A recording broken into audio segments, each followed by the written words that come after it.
Right. Now, let's go to the flow.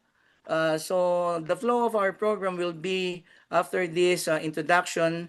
So, I will call kasamang Edwin Batong Bakal of Akbayan USA to do an opening remarks by explaining the rationale, our calls, and to introduce our speaker.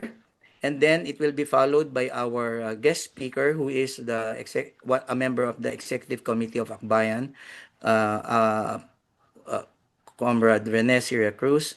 And then late after him, we will be joined from the Philippines by Secretary Ronald Llamas. Maybe some of you know him as Senator Edo Manzanas, right? Oh, So, he's very popular. Before, his audience was just like us, but now his audience is uh, worldwide. Yes, and then we will have an open forum after his talk, so we can address our questions to either Rene, Karene, or Ronald, or to both of them.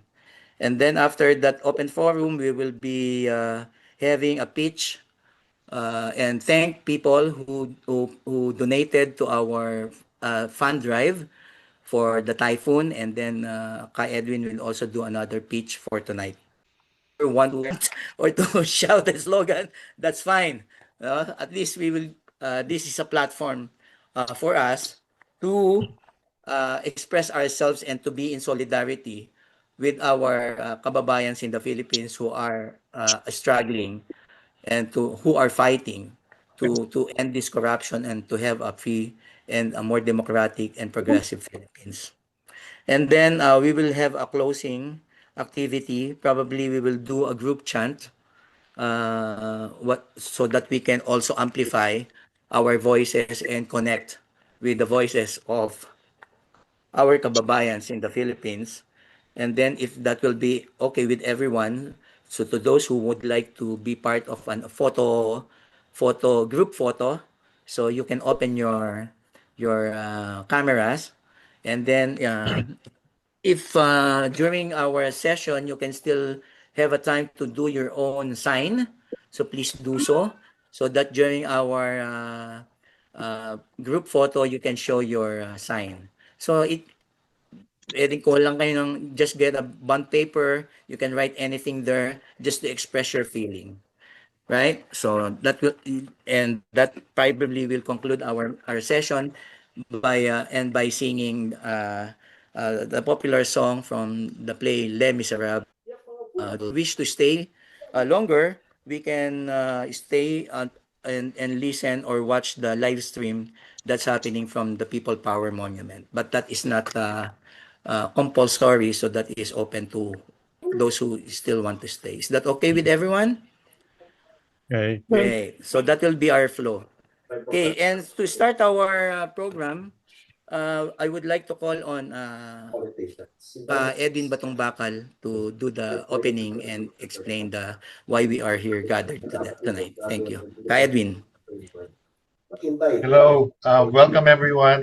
It's good to see many of our friends here, many familiar faces. I'm heartened by your presence here, and Especially the new faces. especially the new faces.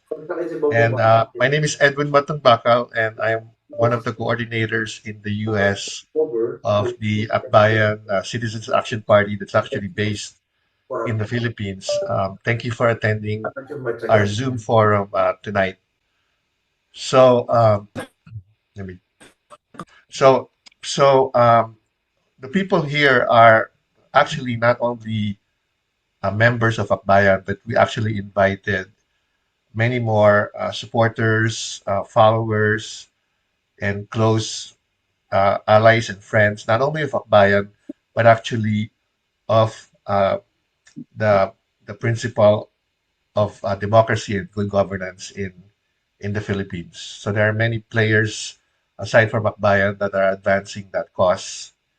And the reason we are here today in particular is that we wanted to get some insights, get some really good information, and we have two good speakers who will provide that information, but also to share insights on what is currently at the forefront of efforts at true reform and progressive change in our country today, which in particular includes now the fight against massive corruption in government. And this was triggered by exposés of massive graft and corruption uh, with infrastructure monies um, that were plundered, public funds that were stolen.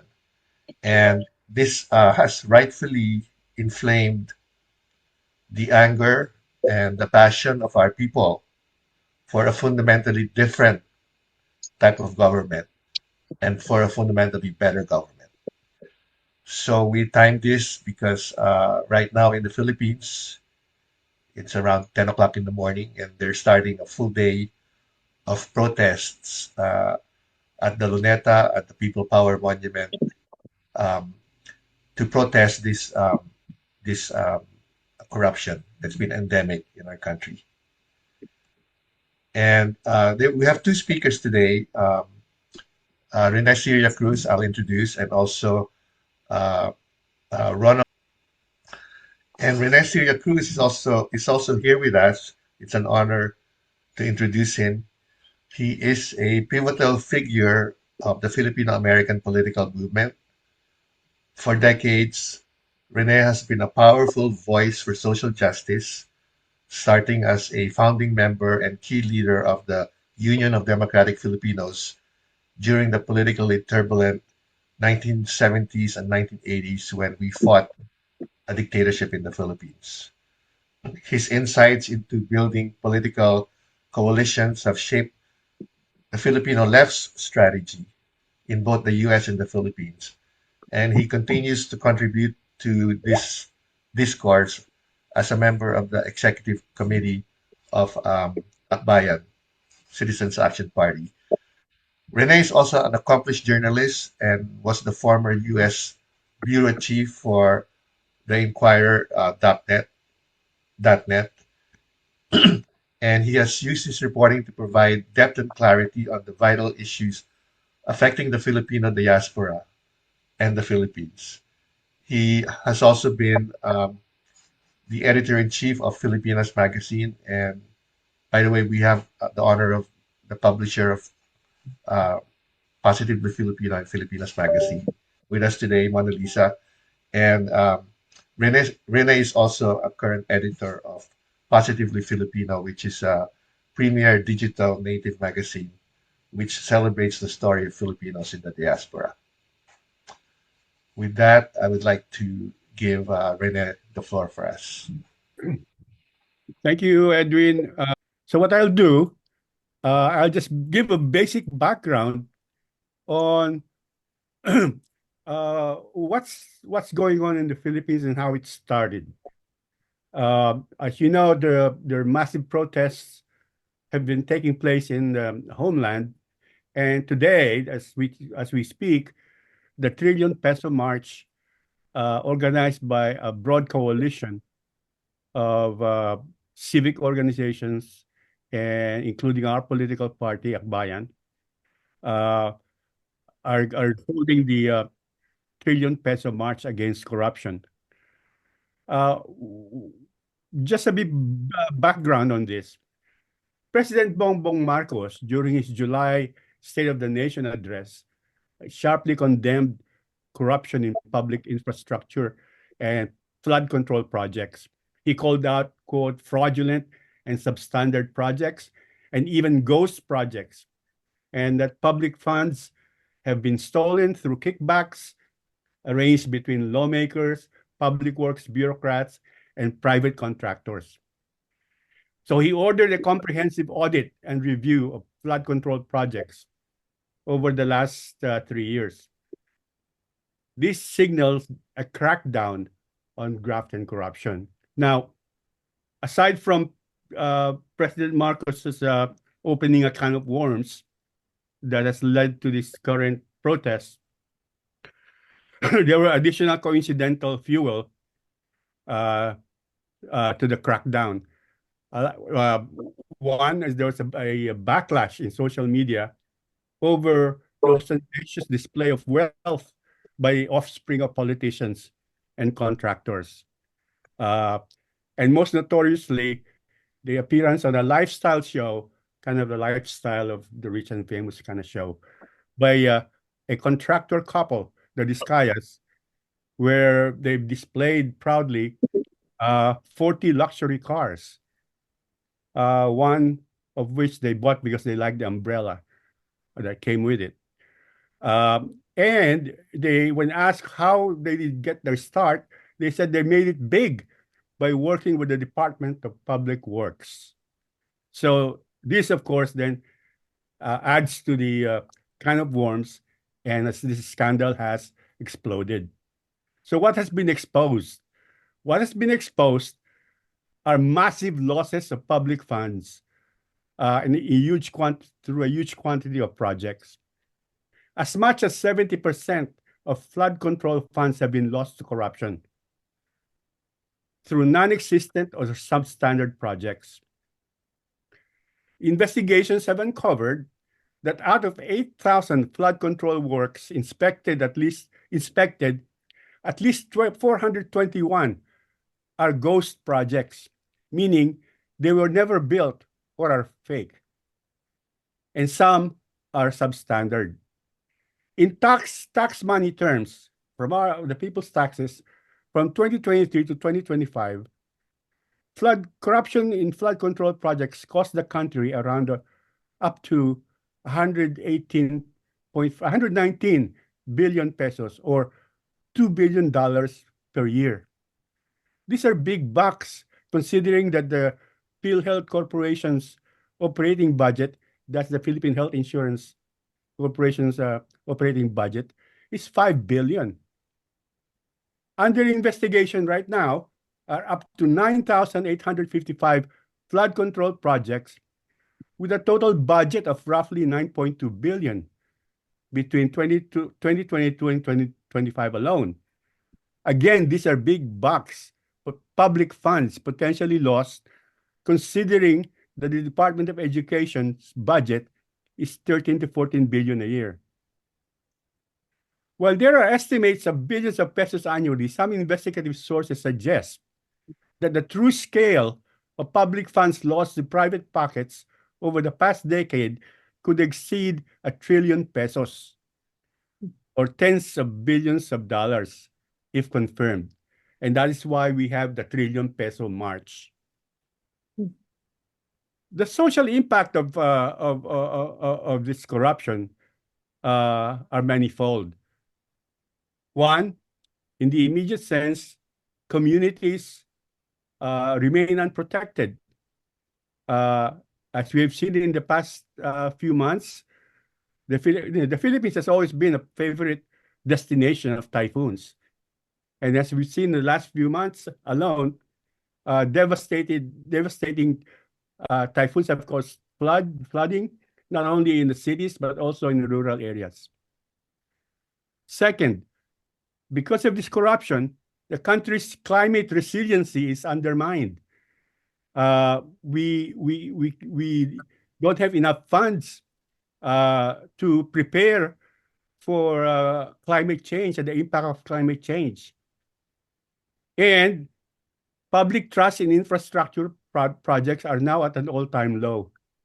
People really don't know or don't trust how these projects are being undertaken, or they're being undertaken at all. And then finally, corruption is really bad for the economy. It discourages foreign investments. Low-level corruption and poor infrastructure have already discouraged foreign investors. And these are a couple of factors that discourage foreign investment. What more, when corruption is high level, because it is deep, systemic, it includes collusion among lawmakers, contractors, and bureaucratic officials. The corruption is on many levels. So along lawmakers, they figure out the budget insertions, contract awards. These are done by elected officials. the bureaucracy, like Department of Public Works, they involve public approvals, engineering supervision, bidding, etc., and private contractors. And between these three, money changes hands that's taken away from the actual funds that have been allotted for these projects. So how deep is this corruption that's taking place? So now facing graft malversation, falsification, or related charges before the anti-graft court are the following. Well, mainly Congressman Zaldi Ko, who is a former representative of the Ako Bicol party list, and plus 9 Department of Public Works officials. Arrest warrants have been issued for all 10 of them. I have the names if you want to know who they are. But the central figure in this immediate arrest is Representative Saldi Ko, who is abroad and he's not returning home, and has also issued accusations that the corruption involves the president himself, and so on, which he hasn't. People have asked him to come home and provide evidence, but it's not clear whether he's going to do that. So, what are the demands of the Trillion Peso March and other actions in the future? One, there has to be accountability and justice against corruption. There has to be an end to impunity, and there should be no sacred cows.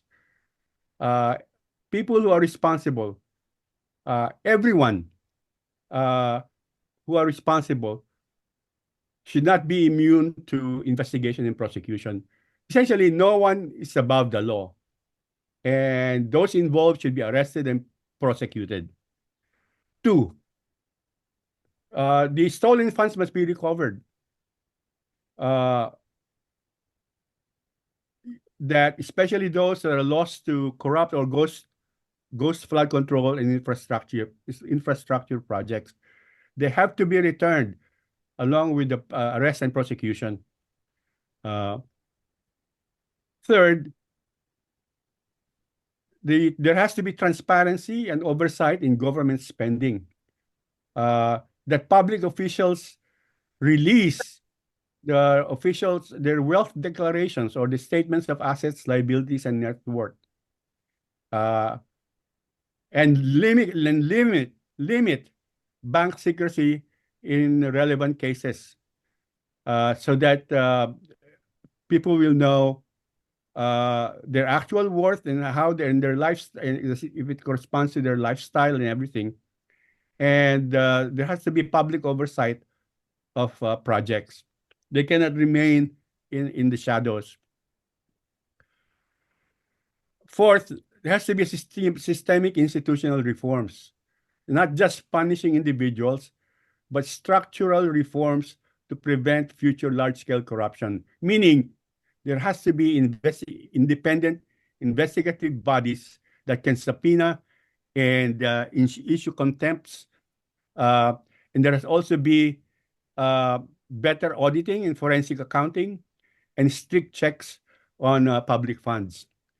And ultimately, the ultimate demand of this Trillion Peso movement is a ban on political dynasties, because it is dynastic monopoly of national and local political power that has created a fertile environment for corruption.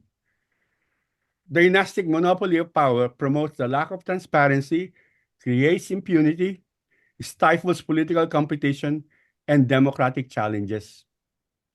You have to consider that out of the 254 district seats in Congress, in the House, 212 are held by members of political dynasties. So 80% of all district representative seats are held by members of dynasties. of family dynasties. And even the party list system has been infected. 36 out of 54 party lists had at least one nominee belonging to a political clan. So that's why this ultimate demand, aside from the reform, systemic reforms, this ultimate demand is very important, because at the very bottom is that the monopoly of political power by a self-replicating and self-serving elite has to end. So that's the background I can provide you for now. And if you have any other questions later, I'd be happy to answer them. And I hope that former Secretary Llamas can provide us an overview of the political alignments, the political balance of forces in the country today arising from this scandal. Thank you very much. Thank you very much, Rene Ciriacruz, for that very, very in-depth, very sharp analysis of what's happening in our country, and connecting corruption to the deeper and larger systemic issues, and the call for and the connection that this corruption breeds because of the deeply rooted system of political dynasties in our country. So while Secretary Llamas is not yet in our call, maybe we can open the floor to questions or sentiments or whatever you want to share. Please raise your hand if you want to share something. Just feel free. So yeah, that's why we had group norms agreed earlier. Sige po, you can ask in Tagalog if you are, if you feel you can express more in Tagalog, please do so. We will just translate it to our second gen participants in this rally. Christian. Hey Christian, kumusta? Please go ahead. Hi, sorry I have to cover my face. So I would like to I'm gonna do in Taglish. So I would like to say magandang umaga, magandang hapon, magandang gabi sa inyong lahat. So I'm sorry if I came late. So ang question ko lang is paano natin maipapasa yung anti-political dynasty kasi ito yung ugat ng corruption sa Pilipinas. Okay. Right now, I forgot to mention that Akbayan party list representative Percy Sandanya has filed with the support of a reform bloc in the House an anti-dynasty bill. Correspondingly, Senator Risa Ontiveros, also of Akbayan, in the Senate has filed a Senate version of an anti-dynasty bill. Currently, the new Speaker of the House has publicly endorsed the idea, but that's as far as I will go in terms of describing what he publicly endorsed it. In terms of the specific provisions, I think it goes deep into the Sanguinity. consanguinity of relations. It's a tongue twister. Consanguinity of relation. It goes deep into how far. I just don't know the details of. I haven't studied the bill yet. I just understand that it's not just the first layer of the first generation. Up to fourth. Okay.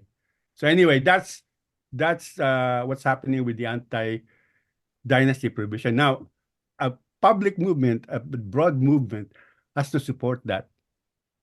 Because in the past, such laws, such bills had never been approved or filed or approved, mainly because the Congress this had been dominated by political dynasties themselves. So they never wanted to abolish themselves. Yeah. So now that these bills have to be backed by a mass movement that needs to be created. Thank you very much, Karine. Thank you to Christian for your question. And before we proceed with the questions, I just want to acknowledge the participation of some friends who just checked in. I see Ruby D. I think she's my tita from Toronto. Welcome po. Uh, Tita Ruby. I also see M. I believe M is our friend from Calgary. Is that correct, M? Is that you, M? And who else just checked in? Please just put your name on the chat, and so that you can be properly recognized. And I can see Maribel have your hand raised. So please go ahead, Maribel. Maribel, please unmute yourself, Maribel. Okay. Thank you. Yeah. I was just going to ask, is there a plan already to sustain the Trillion Peso March? Or is just this one-shot deal? You And know, how regular should it be? I don't know it's specific plans for now, but this coalition organized the September Yeah. march, and I just presume that they will keep organizing events, whether marches or lobbying or other actions to continue the momentum Yeah. of this Mm-hmm. movement. I'm just not aware of their specific plans right now. Yeah. Mamaya siguro with our Si political Roland, okay, Ronald. Yeah. yeah, political Okay. chismoso. Yeah. Thank you. Hey, You Thank can you. hear, you can observe Jonas is that. Yeah. Jonas is hand raised. John. Yeah. Okay. Go ahead, please. Jonas. Rene, thank you for that very illuminating Johnny. background. Um, Welcome. it's interesting how historical accidents could create this chain of events that led to this anti-mass corruption movement. Mhm. And it's curious the way you describe it that it was the brazen and blatant display of wealth by this couple that broke the dam. Mhm. Now, it seems like it's almost like a blessing in disguise that it happened because if it didn't happen, we probably won't be in this position right now. But would there have been any other indicators other than that which would have eventually led to this chain of events that's now leading to this mass movement? No one can tell, but President Marcos's kind of emotional uh, announcement that they will prosecute everyone, including relatives, was dramatic enough. But without these coincidental events, the backlash against the so-called nepo babies, or nepotism babies, uh, and this Kaya couple certainly added fuel to that. I don't know what else or how serious the president really was when he announced this. And what is clear is that when he announced this, he probably wasn't aware of how far uh, this will affect even his own family, because right away his cousin, the Speaker of the House, Martin Romualdez, had to resign. Yes. Mhm. Okay. Thank you, Rene. Any more? Yeah, we have more time because I just received the message from Secretary Llamas that because he's still in a meeting, so he can join us at around 10:30 in the Philippines. So what time is that here? 7:30 Mountain Time, 6:30. Is that correct? I'm always confused with the time. What is 10:30 a.m. in the Philippines? So 10 a.m. 6:30 in in Pacific time and Mhm. 7:30, yeah. 7:30 here in Alberta and yeah. Anyone else who would like to I can see Ka Edwin's hand. Patong Bakal and then who's on iPhone? Sorry. That's Uh Christine. Hindi meron po na naka. Also, Romy Garcia. Okay, so you'll be next after Ka Edwin po. Ka Romy. Thank you, Tokayo. Uh, And then to be followed by Alan third. Thank uh, you. Rene, this is historic, the upswell of indignation. Mhm. I wonder, and I'm always like thinking, how can we we the movement or progressive legislators, how can we reap some lasting um, benefit from this upsurge? I know that eliminating corruption in the Philippines is not a one-time affair. It's complex and complicated. But this particular moment can be leveraged to put certain things in place that hopefully will have lasting staying power. And I'm wondering, you know, in our movement, among our legislators, aside from the anti-dynasty law, is there anything that can be done or can be pressured, the executive or put some legislation into place that will that will strengthen the ability to investigate, the ability to prosecute, even now, the ability to prosecute even now the current culprits, and also transparency, putting into place mechanisms and processes where there will be oversight, and transparency for these budgets. Is there anything brewing in terms of how we can attach some lasting impacts from this upswell? Uh, right now, in the immediate sense, there is the independent commission that's looking into this corruption. There has been a demand by the movement, our movement, to make this more transparent, even live stream the procedure. And I think they're beginning to do that. But in the immediate sense, we have to continue demanding for more muscle for this independent commission, as much muscle as we can give it. Now, there could be kind of some reform, systemic reforms involving transparency, perhaps legislation, but lasting impact of any such reforms has to be uh, the issue of who holds political power to maintain those reforms. Both to initiate and to maintain. So we must look at 2028, where the presidential election, senatorial election, national elections will take place in 2028. Right now, the uh, the Duterte family and their followers are looking at the election as their way to getting back into power. Uh, we are not sure yet uh, what the uh, camp of President Marcos is preparing for that. But it cannot be a contest between these two.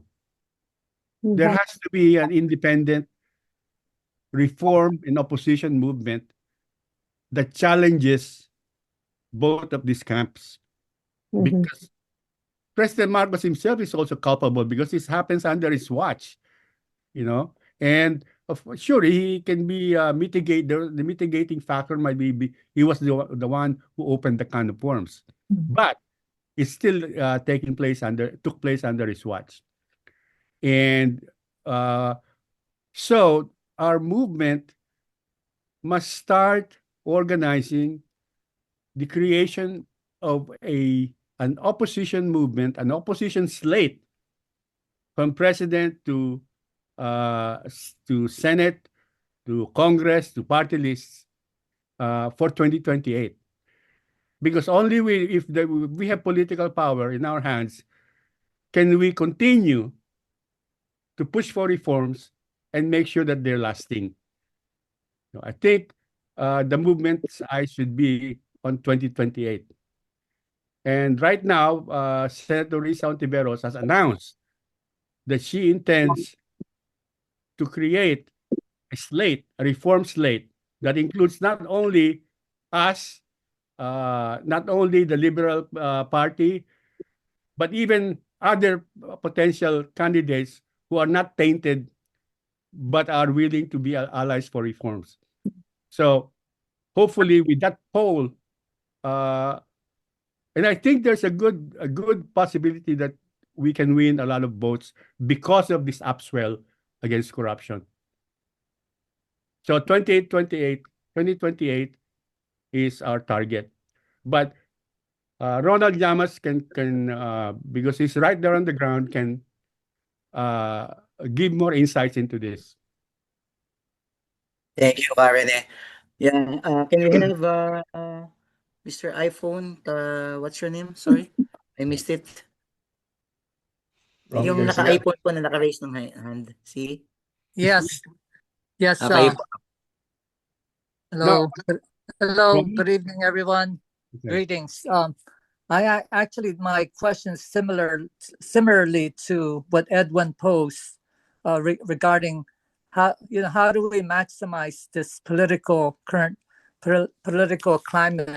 we find, and that the question is related to the coalition that has come together for to make these reforms.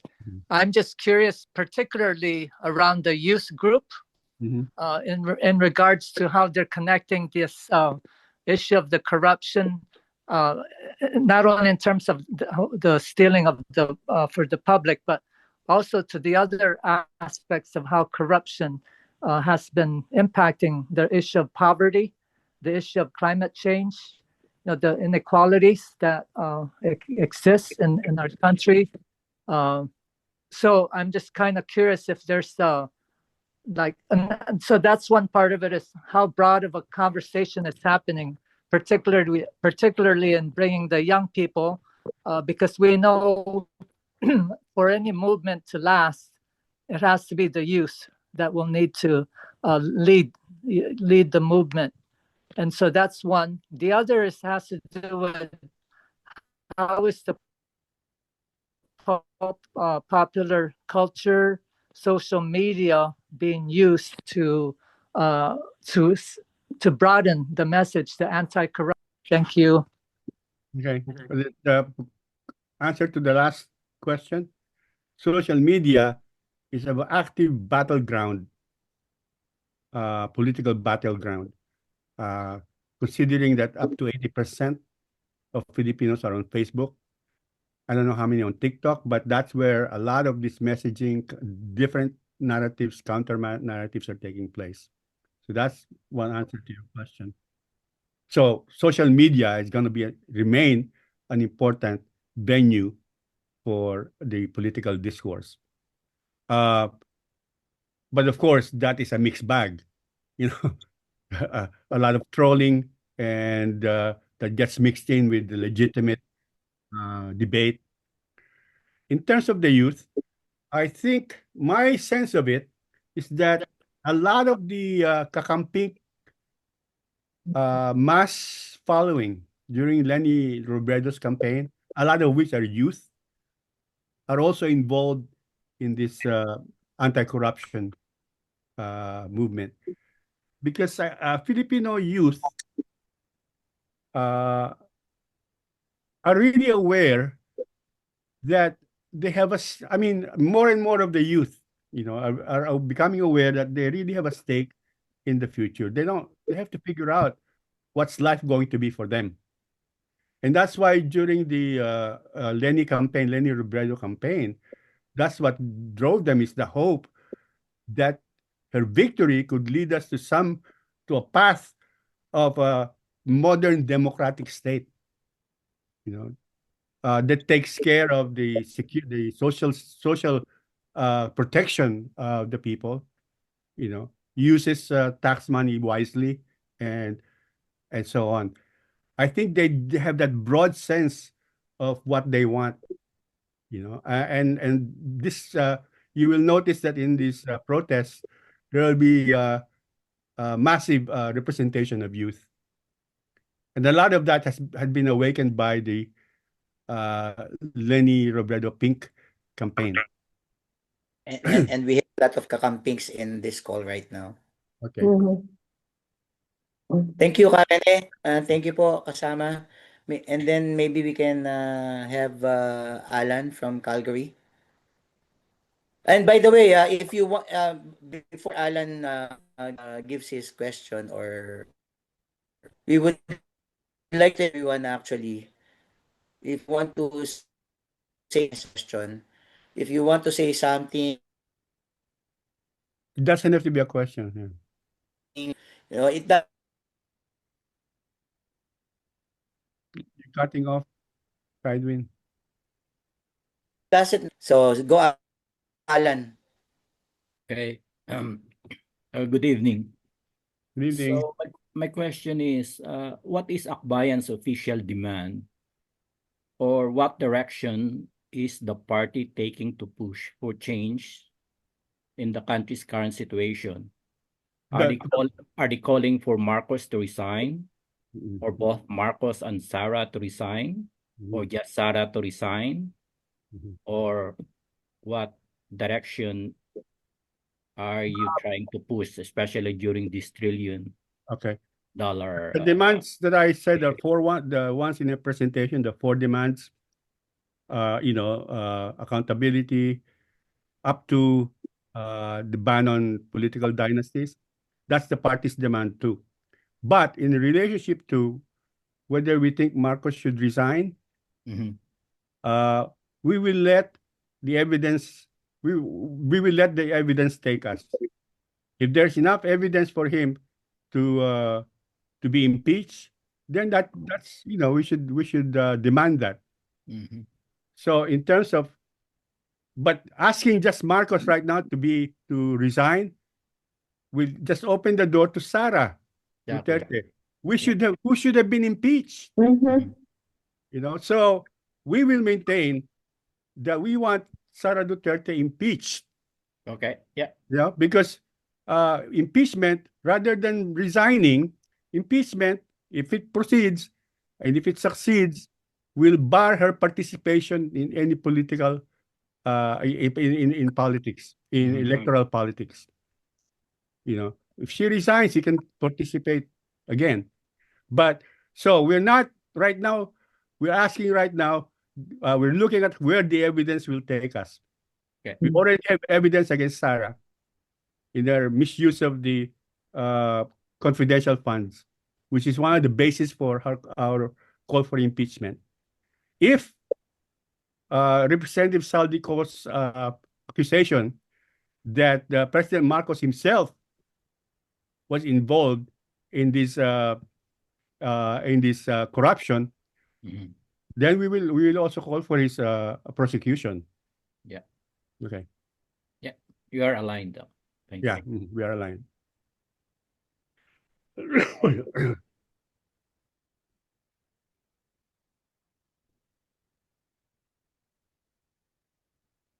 Okay, sorry, my internet connection is acting really weird. So I just want to read some of the comments on the chat room.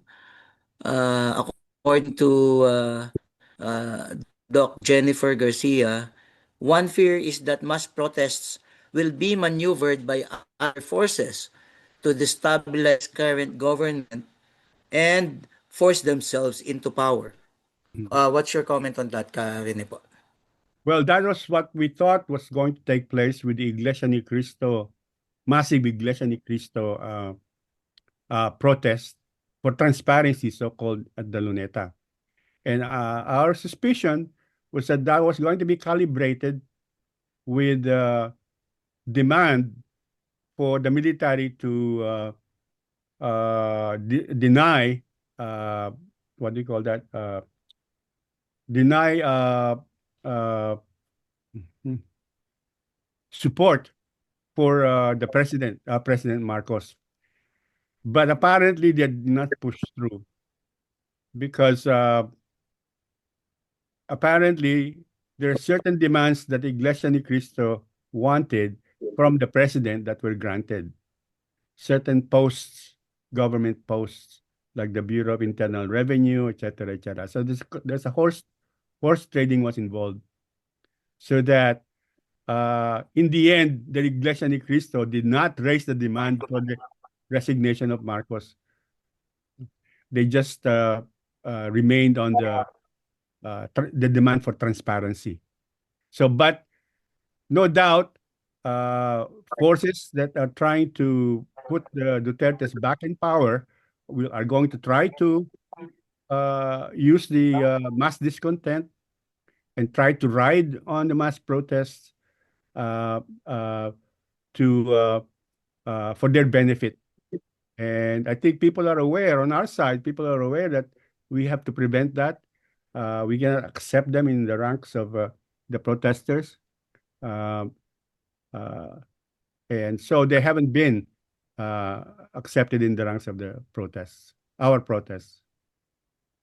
Thank you po, Karede, and thanks for that wonderful question, Doc Jing. Before I call Kasinen, who has raised her hand, I just want to read this another comment or question from Lynn Domingo uh, in the chat room.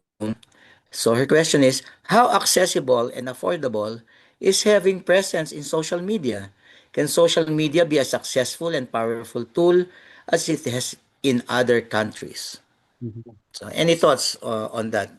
Maybe Karen or other Others, participants all I can know, also. all I can tell again is that social media in the Philippines is a big battleground, political battleground. It's a big venue for the political conversation, a debate, and unfortunately also trolling.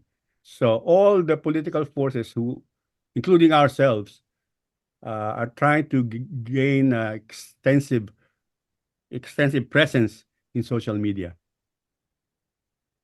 Yeah.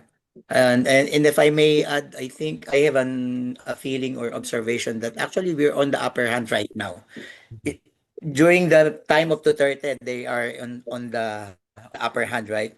But because of all of their failures, I think we are on the upper hand in terms of leading the social media campaign. What the least that they can do now is trolling. Mhm. And you can observe that trolling everywhere, even in Akbayan page, even in some personal pages. And trolling operation is a big money, Mhm. right? And the question is, where is that money coming from, Mhm. right? And then, yeah, so some speculation is that it's coming from China, Mhm. because who if the a Duterte comeback will happen in 2028, it will be China who will be the biggest winner in that election, right? Okay, Kasinen, from BC, Vancouver, please. It's your turn na po. The floor is yours po. Thank you. Thank you.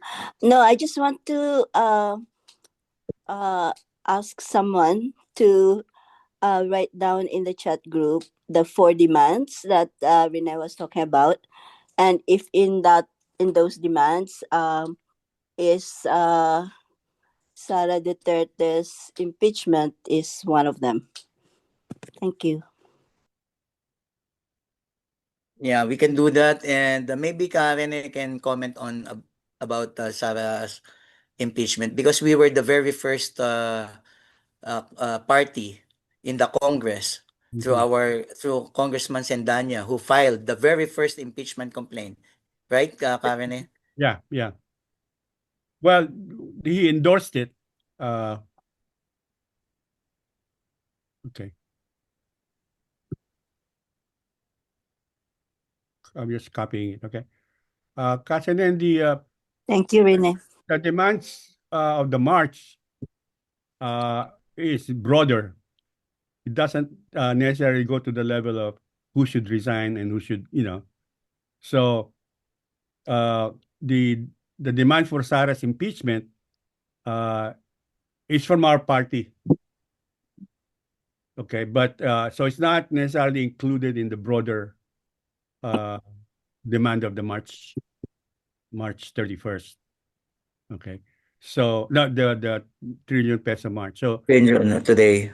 yeah, but I'm sure the speakers of different organizations, the church, whoever, will probably uh, raise that demand or the need for Sarah Duterte to be impeached. Uh, so the official demands are recovery, let me see, accountability and justice for corruption and end to impunity. There should be no sacred cows. They have to be arrested and prosecuted. Two, the recovery of stolen public funds. Three, the transparency and oversight in government spending, like the release of wealth declarations or statements of asset, liabilities, and net worth. Okay.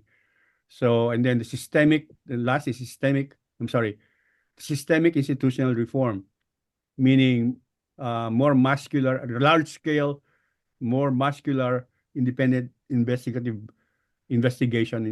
bodies with subpoena powers and contempt powers. Uh, Also better auditing and forensic accounting. Uh, and then the last demand is a ban on political dynasties. So those are the official demands. Okay, thank you po, Karene.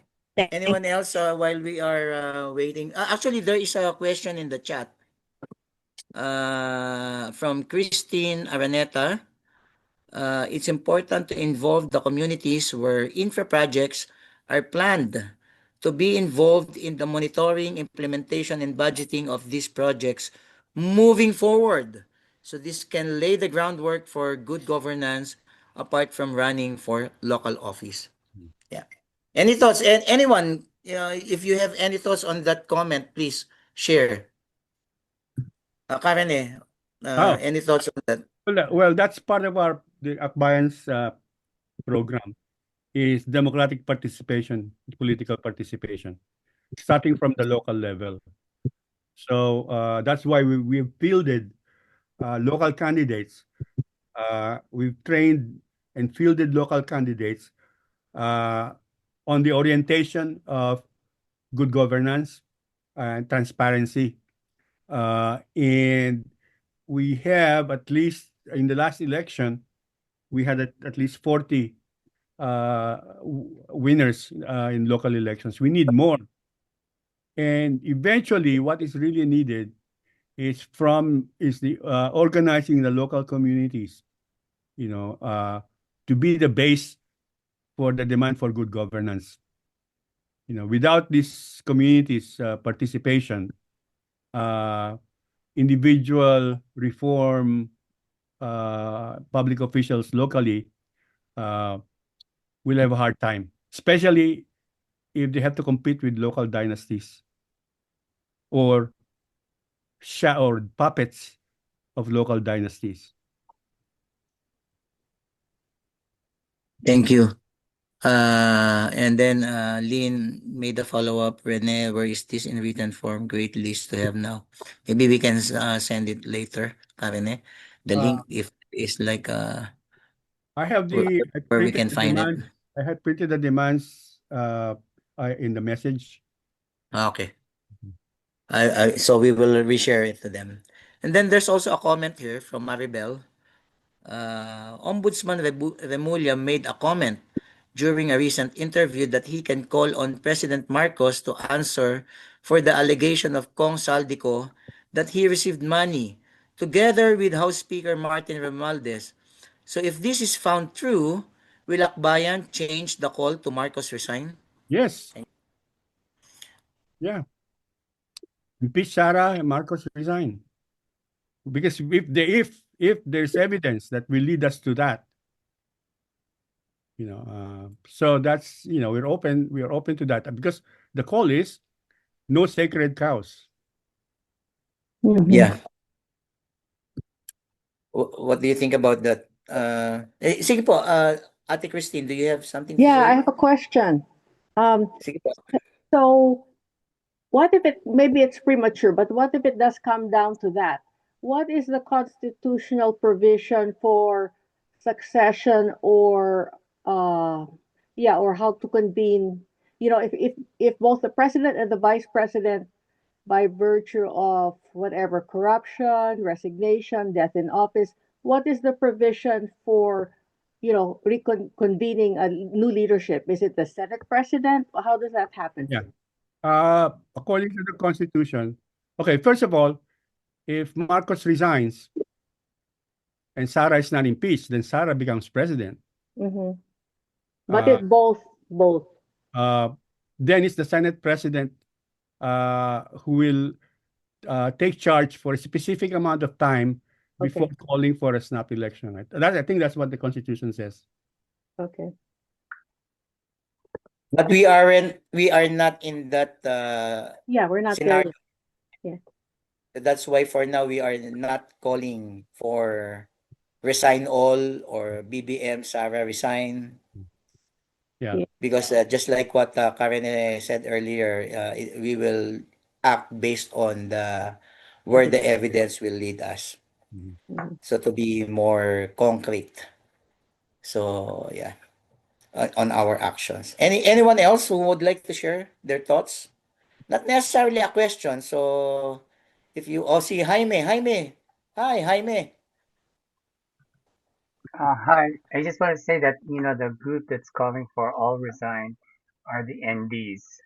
So at least The yeah, National Democratic groups. they're the ones who've been calling all resign. So Mhm. anyway, just wanted to point that out. Mhm. You know, I Yeah. heard,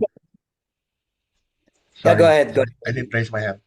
I heard it in a news stream earlier today. The permit for the demonstration at Luneta was revoked, and the ABS-CBN was interviewing the leader of Bayan, and the interviewer asked if their demonstration was calling for Sara and Marcos to resign.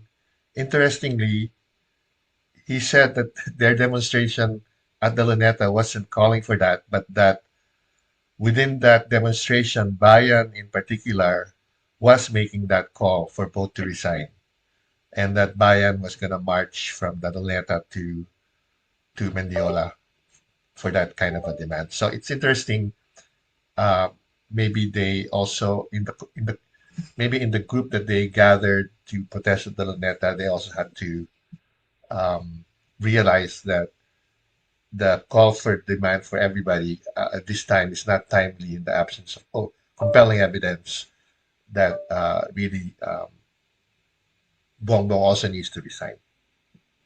Or just to, the Bayan demand for resign all for a transition council includes the resignation of everyone, not just the president, but also Congress.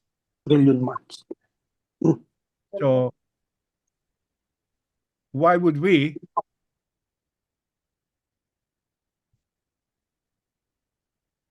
Rene, you are muted po. Rene, Yeah, okay. na-mute po kayo. Okay. Yeah, I think in the Bayan demand includes not only the resignation of Marcos and Sara, but all, including Congress. So it's not very realistic. And then to be replaced by a transition council. Councils. Who and how this council will be set up, no one knows. So it's not a very realistic demand. And why should Akbayan's victory be annulled? We are not party to that corruption. Yeah. Okay. Thank you po, Karine. Anyone else? June, we would like to just we would like to acknowledge that we also have June Kakayuran from Banff, Alberta, the leader of the Filipino community, 52 community organizations here in the whole province of Alberta. Welcome, June. Yeah. Do you have any question, June? I know marami ka laging tanong eh. But this is your chance, bro. Or anyone who would like to share something, uh, this is your chance to speak and raise your sentiments against corruption happening in the Philippines. Sino po ba ang gustong mag-share? Kahit ano po, you can share it in Tagalog or... I have another question. sige po, Alan. Is Akbayan pushing for electoral reforms, or it is too late to call for that right now? Because it's a long term. It's a long term. It's a long term goal. Not only the reform of the party list system, but including constitutional reform eventually. You know, the party favors a parliamentary setup, you know, like of unicameral party, government or legislative setup instead of this. Yeah. So can we still trust the Comelec right now? We're not pushing that right now because first we don't have the political power to do so. And the political dynasties, right? Right. So yeah, and then we have to defeat the political dynasties. So it's kind of a long-term goal, you know. But the question about Comelec is also getting into the fore because of what happened to Chis Escudero. So they dismissed the the case of Chis Escudero. Because say for example, if Lisa, Lisa what? Risa whatever. will run, Mhm. if there will be cheating, so all our effort will be wasted, right? Yeah, we have to make sure, you know, with 2028, the problem is a lot of those people sitting there in the Comelec are either Duterte appointees or Marcos appointees. I think mainly Duterte right now. But the chair is the lawyer of former Senate President Chis Escudero. So it was exposed that a contractor had given 30 million pesos to the senator, which is prohibited for the senator's campaign, which is prohibited by law. Okay. But it was dismissed on the grounds that it's not money it's not proceeds from something like, it's not proceeds from the contract, from a specific contract, but a private fund of the contractor. Something like that. But it was summarily dismissed. So there's another scandal brewing around that. It's funds supposedly personally donated by Lubiano, not from entity. And so yeah. So there was no it's just dismissed right away. And I think this Garcia will be in trouble. Rene, the U.S. has always been an interested actor in Filipino affairs. Right. What do we know of the U.S. moves regarding the current situation? And Ronald Llamas can expound on this a little bit more, but just broadly, the U.S. is always interested in the Philippines, not necessarily in the old-fashioned way of he has economic interest, like he has economic interest, but it's not the economic interest that really drives it right now, because the United States right now has been reduced to the fourth trading partner, and the third investor is Japan that tops all this. So the economic interest of the U.S. is not as profound as before, when there was the Laurel-Langley Agreement and parity rights, which are now gone.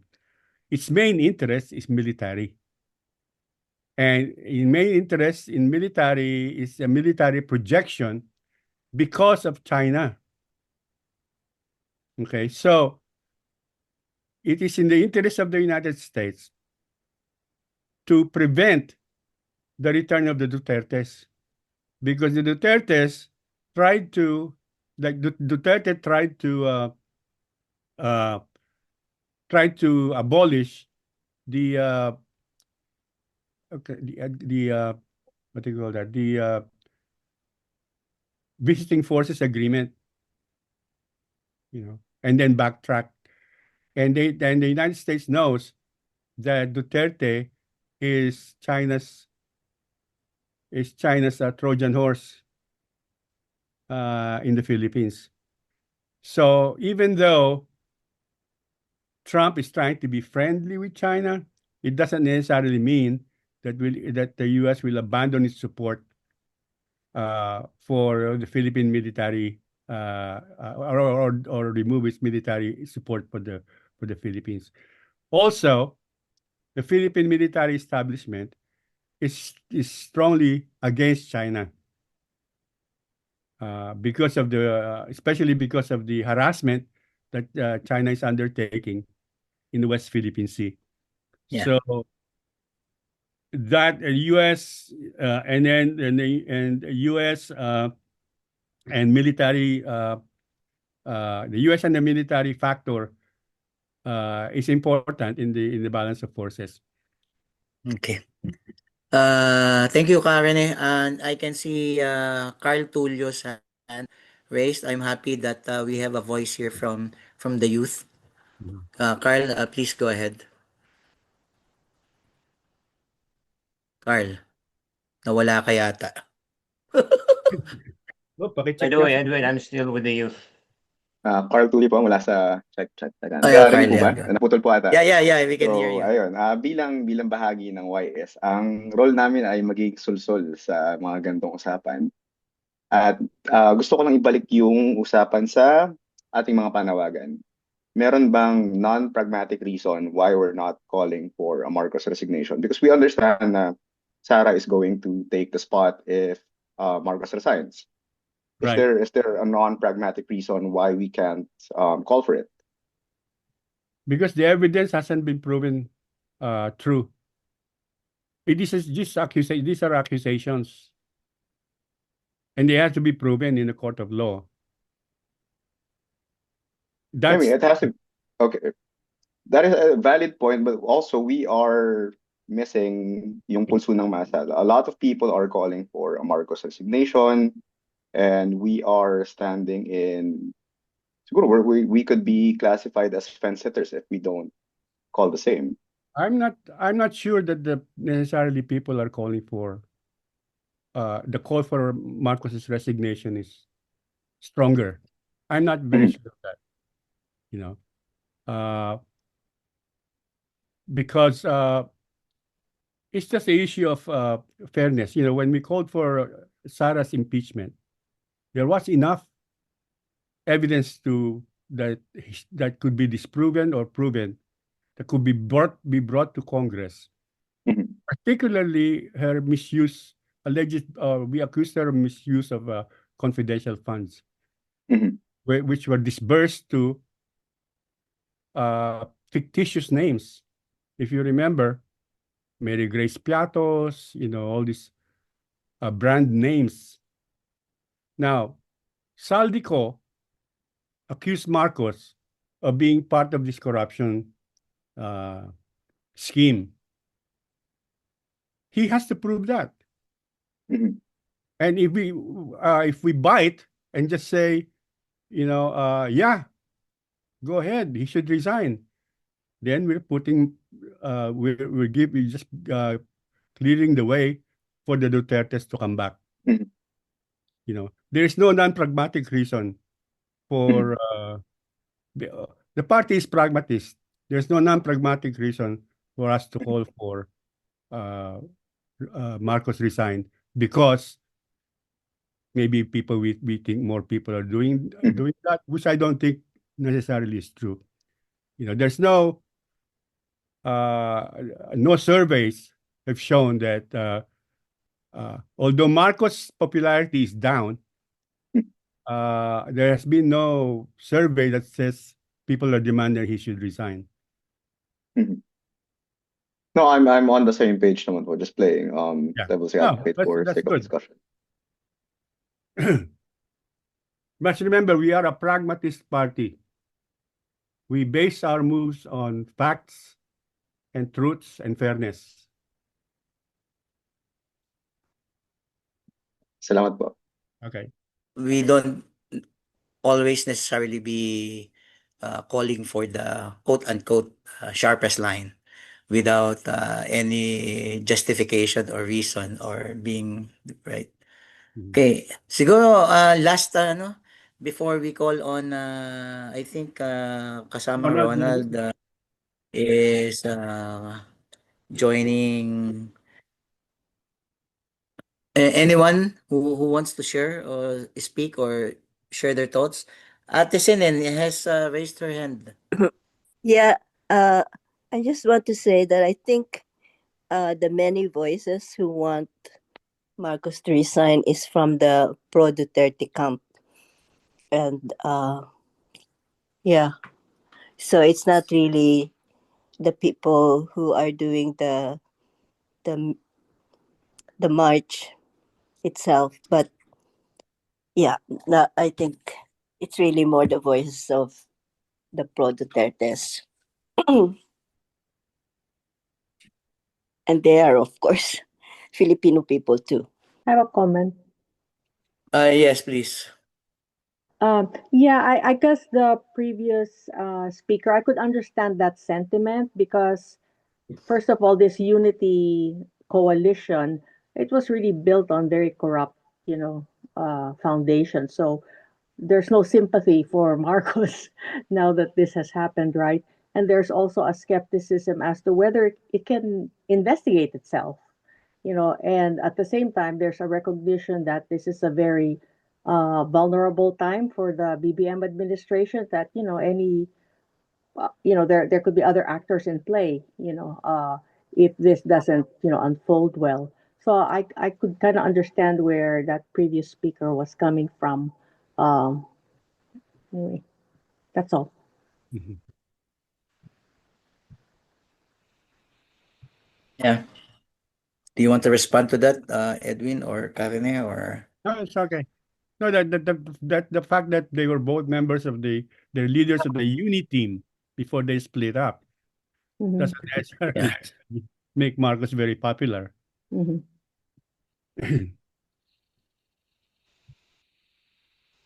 Yeah. Kaya din pa-take over muna. Tatawag lang ako.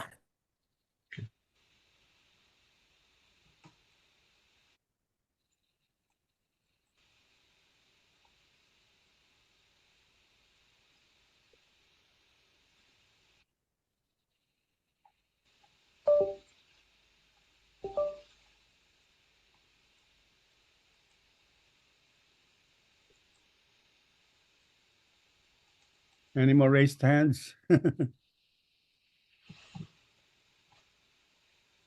Hmm.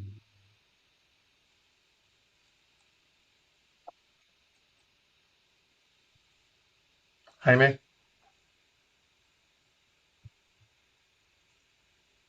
Oh, can you hear me now? Yeah. Rene, Hmm. this notion of two evils, Mhm. the greater evil and the lesser evil. And, the two evils is basically the two dynasties, Duterte being a greater evil than the Marcos dynasty being a less.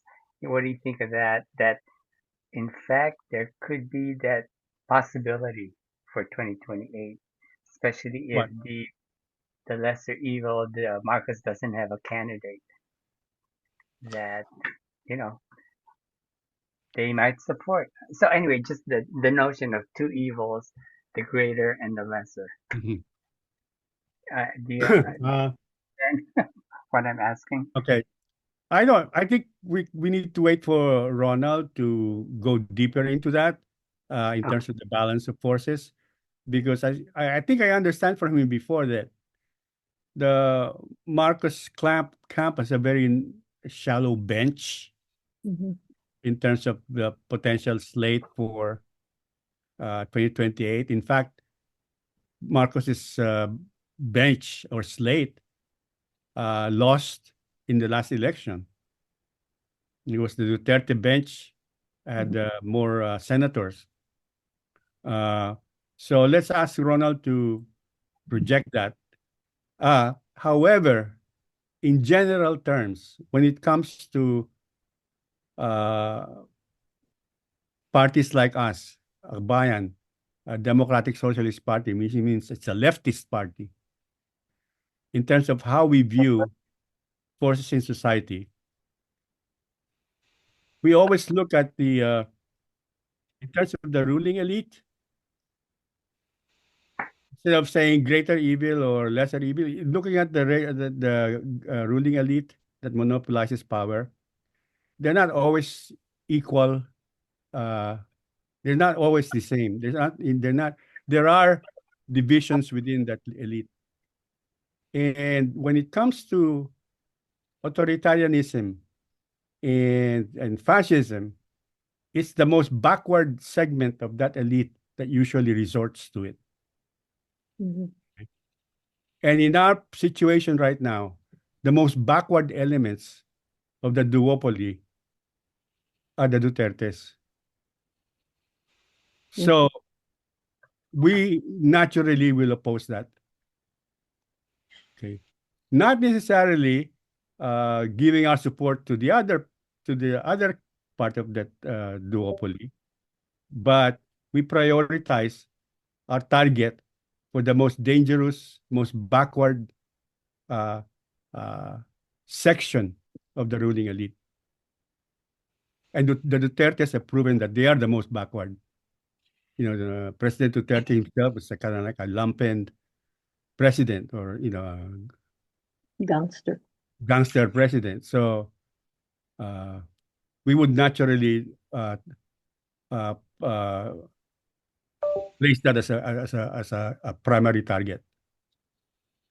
Also, di ba, Rene, that I don't really know if it's even accurate to characterize this decision point that we are making as a party with regards to how to respond to these events as making a choice between the lesser of two evils. I don't think that's the dynamic here.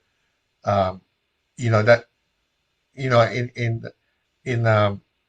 among leftists here in the U.S., for example, there was a debate about whether or not to support Kamala, since some of the left here perceived Kamala was also evil, and some of us were saying, that Donald Trump was going to be worse. So we supported. Some of us supported Kamala Harris. That was kind of like along the lines of lesser of two evils. But I don't think we're deciding whether or not to support Marcos or Sarah. That's not the question before us, because we're ready to. It's really and we realize from we know internally that Duterte is probably worse than this weak powered BBM. But there's no decision before us at this time on who to support between the both of them. I think the only reason we're holding back on the resign Marcos demand is because the evidence, you have to have the evidence there. And if the evidence is there, it's going to be a different reaction to BBM. Wala. Si Lynn. Lynn, go ahead. Since we're talking about the Dutertes, I'm wondering, reading about the son visiting his father in the Netherlands, or and so the question about the ICC is very, you know, around a lot of students here looking at the ICC and how much possibility can this even, I mean, if they continue to arrest the political leaders in the Philippines, they're going to have a whole wing, just corrupt people. But it is a very good way of talking about, we talk about the political discourse and,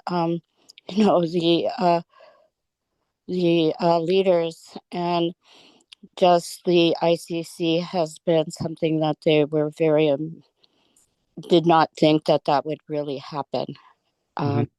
So Okay, just to clarify what the ICC's role is, the International Criminal Court, which the Philippines was a signatory until Duterte, the Duterte administration removed us membership, but not before the charges against him for crimes against humanity had been filed. So even though he removed us, the charges remain. And the ICC does not prosecute just any old wrongdoing. It has to the charge against Duterte is crime against humanity, not for corruption, not for anything else, but crime for humanity, because of the extrajudicial killings. Okay, killings without benefit of trial. And the other condition is, if the Philippine judicial system is not able to carry out, it's not able to bring an accused to someone accused of uh, crime against corruption, is not able to bring that to justice or to a fair judicial process, then the victims, the survivors of victims, can bring that to the ICC. That's why even Bato de la Rosa, the supposedly the architect of the Tokhang of the EJK, is also going to be charged because he hasn't been brought. He doesn't. The Philippine judicial system has not been able to prosecute him. So there are many corrupt government officials in the Philippines. Not all are prosecutable by the ICC. It has to be like crimes of against humanity, essentially. Well, thank you so much, Karen, Okay. for answering and providing us all the information. Can you give a big hand to Karen, for guiding us, for educating us, for answering all our questions? I think that is very important because this is not just a rally, right? This is more of an education session, and I think that is the most important task that we should be doing now, from now on, right? Starting now. I saw in the chat, let's start now. Some of them are saying that let's start now, right? So this is what we should be doing. Educate more people, educate our base, educate our networks, and start organizing, because it's not only enough to educate, but we should also build some structures, or formal or informal. I think it's more important if we form more non-formal structures or gatherings that will really uh, give us the impetus of getting prepared for 2028. There's a question from Mila. Oh, Speaking of the ICC, I believe that Akbayan had once demanded that Marcos push for the Philippines to rejoin the ICC. Do you have any update on this? no update. I think I think Marcos or the administration signaled that they might be willing to consider it. I'm not sure they have. I'm not sure they have rejoined. Again, Ronald could probably give that update. How about Bato? What's that? What's the Well, update? supposedly the arrest warrant for former Philippine National Police Chief Ronald De La Rosa, who is now a senator, apparently has been issued. And there's it's not sure whether there's already a red notice or something like that. Apparently, there's a red notice. What? The Interpol can pick you up uh, either in the Philippines or elsewhere. So there's no